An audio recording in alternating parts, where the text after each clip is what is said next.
What's going on, guys? I don't know if you guys can really hear me. Hopefully you can. In the background, I'm going to play a little clip of the highlight reel of our guest. We're going to have Danny Maldonado coming on to join us for today. Thank you for joining me, but special guest, he's an amateur fighter. I believe he's like 3-5, and he'll be joining us to talk about his upcoming fights and so on. So thank you for joining in. Make sure you tune in. And tonight at 10 o'clock, we'll have Edwin Solis, who's the ACC champion. He'll be on with us as well. And then at 7:30, we might have Brandon Medina. So be sure to tune in for that as well. So right now we have Danny Maldonado. He'll be joining us in just a moment. As we add him in,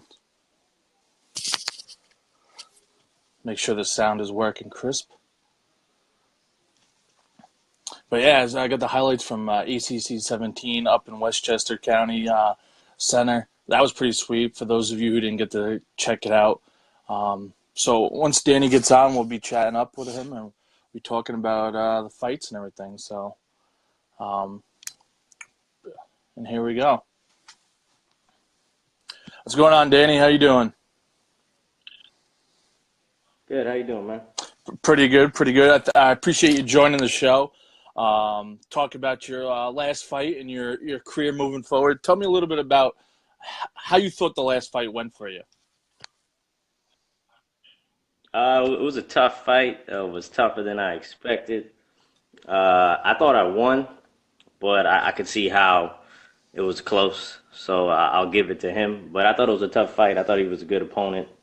I made a lot of mistakes, but since then I've been correcting those kind of mistakes. Oh, what are the mistakes that you learned from that fight and that you could plan on to correct moving forward? Well, my hands, I wasn't really training my striking like I should have.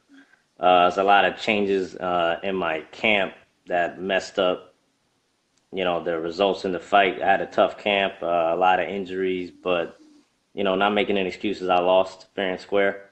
But, yeah, just fixing up my hands, my striking, trying to make it, sharper. I started training boxing again, and I'm looking to just be a better striker as well as a grappler. Is striking a tougher component of fighting for you? I know you're a pretty solid wrestler, even though you didn't come from a wrestling background, but you picked it up pretty quickly. Striking, I feel like it's more comfortable to grapple and do jiu-jitsu in a fight because you don't really take damage, so it's usually the easier way to go.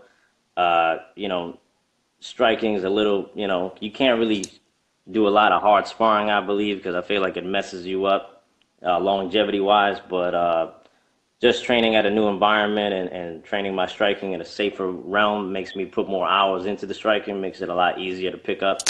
And the next fight, I look forward to showing my striking and finishing my opponent on the feet.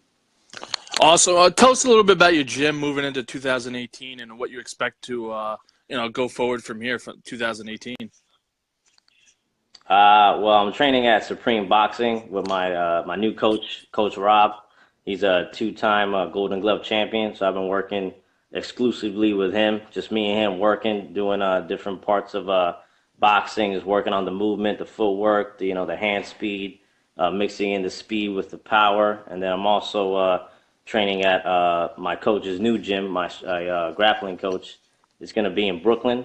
It's called Boncho MMA. So once that's open up, I'll be cross training at Supreme Boxing as well as the MMA gym. Since your last fight, what have you been doing? Have you been relaxing, kind of always in the gym, or training a little bit more? Like, I know you want to turn pro fairly soon. Is there a timetable with that as well?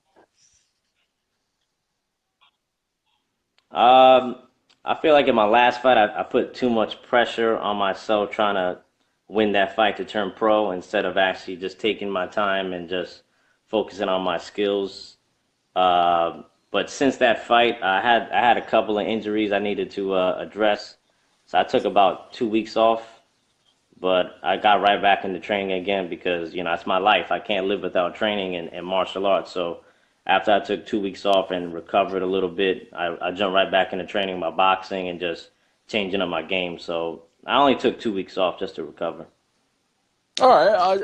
I guess for the fans out there who don't know you that well, take us through a week for you of training. A week for me in training. Usually Mondays I do grappling at night because I work, so I train at night. So I'll do grappling at night on Mondays. Tuesdays I'll be boxing. Wednesdays I lift. I do my strength training. Thursdays be boxing. Fridays be lifting. And then Saturday, if I have more energy, I'll either grapple or I'll do MMA stuff. So I'm always training. At least I take one day off, but I like to just keep busy. Awesome, awesome. I know Adrian Alonso, I assume, is one of your friends. They're giving you big shout outs on Facebook as well. Um, I guess tell us a little bit about yourself outside the gym. What are your interests, stuff you get into outside of working out and training every day? Well, my best interest, like what I like to do, is sleep. I like to sleep a lot. But other than that, I just like to, I like to go to movies, just relax. I'm not really like a guy that goes out and parties. I like to just be by myself or with close friends and just, just relax, watch some movies, drink a little bit. But mostly I like to sleep. That's usually what I like to do. Keeps you busy. Are you a big MMA fan outside of training yourself? You follow UFC, Bellator, and if so, what fighters do you follow? Well, I was a fan before I started fighting. I always loved MMA. I always, you know, just love this entertainment. So I've always been following it. Usually the guys I follow, I like to watch Demetrius Johnson, Anderson Silva, George St. Pierre. Yeah, those kind of guys. Okay. Just those all around guys that put on a show and they look spectacular because I would like to aspire to be just like that. Oh, is there anyone that inspires you to fight or motivates you to get in the cage and into the training every day, into the gym, the workout? Who inspires you? It's kind of weird, but the who inspires me is my unborn children in the future, so they can know that their father was able to do what he wanted to do and had a dream and had a goal and went out and did it. So I want to just my inspiration is my future children, Okay. my sperm. That's definitely a first. I've never heard that before, but I like it. All right. I like it. Let's get into more. Who do you want to fight next? Is there a timetable when you plan on to get back in the cage? Well, I'm supposed to defend my title against Gio Alvarez on February 24th. I was supposed to fight him in September, but he disappeared. So now He he has, disappeared. yeah, because he's a magician. So I guess he reappeared with some magic, and he now wants to quote unquote knock me out in the first round and beat my ass. So I welcome that on the 24th if he can try to do that before I knock him out first. Well, hopefully he shows up this time so that can so you can at least Yeah, fight him. Um, exactly. I hope so too. well, when's this fight supposed to take place? That if he shows up.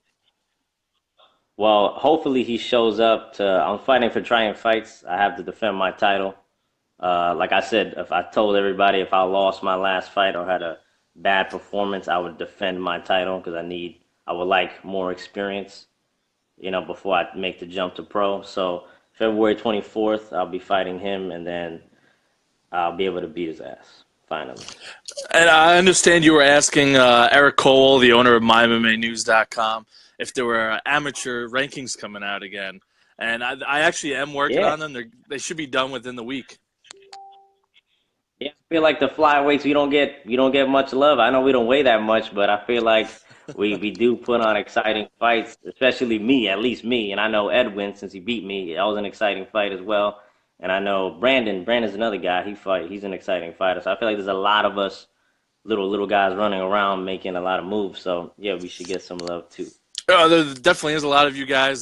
Sometimes you guys mix between bantamweight and flyweight, but I'm also going to have your fight video from ACC up on YouTube soon on my YouTube channel, so I'll post that onto your page as well. Tell us a little bit about though training amateur as an amateur fighter and then working as well and keeping busy with that. How are you able to balance the two?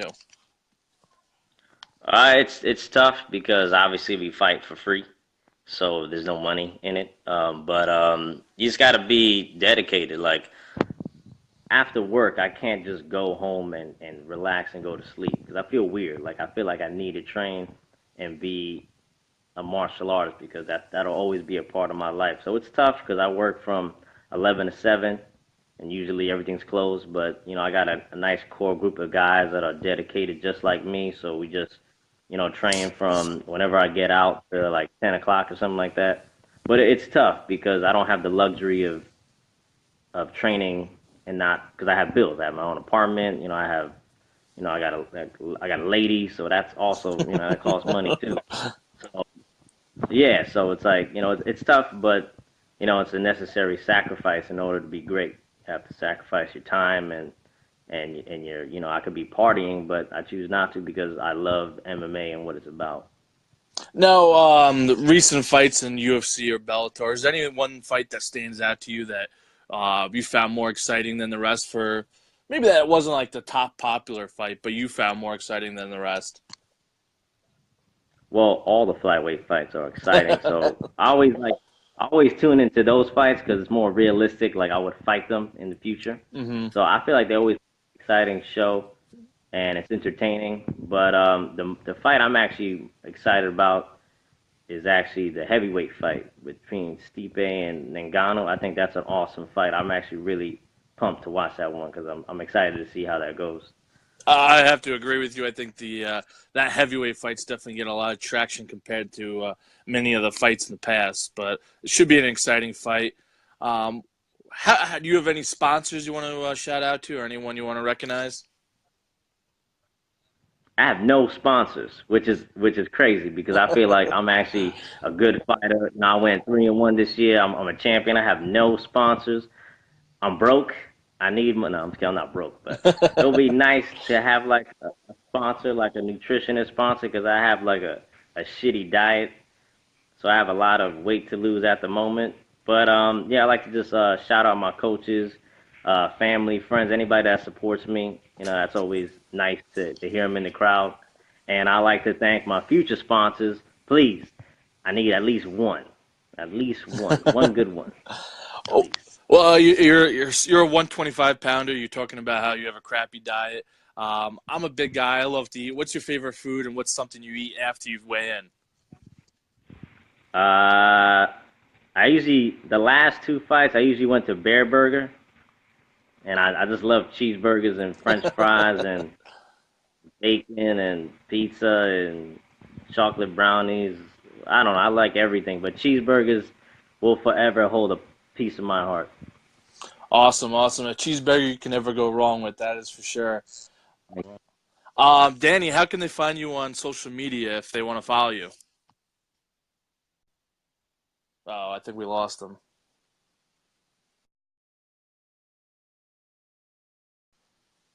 Oh, I think we lost Danny for right now. Once he comes back, we'll get a hold of him. See if we could get him back on here. But this is Danny Maldonado. He's fought for the ACC title, lost to Edwin Solis, who we'll have on tonight at 10 p.m. So be sure to tune in for that as well. And then he's fighting for the Triton Fights title coming up sometime in January or February. So be sure to tune in for that as well. This is my MMA news. Kyle Carroll. If we could get Danny back shortly, that'd be awesome. Otherwise, we'll we'll just have to catch him another time. It's this crazy weather we got right now, so um, snowing. For anyone out there, drive safe. Have a good one, and thank you, Danny, for coming on. And God bless.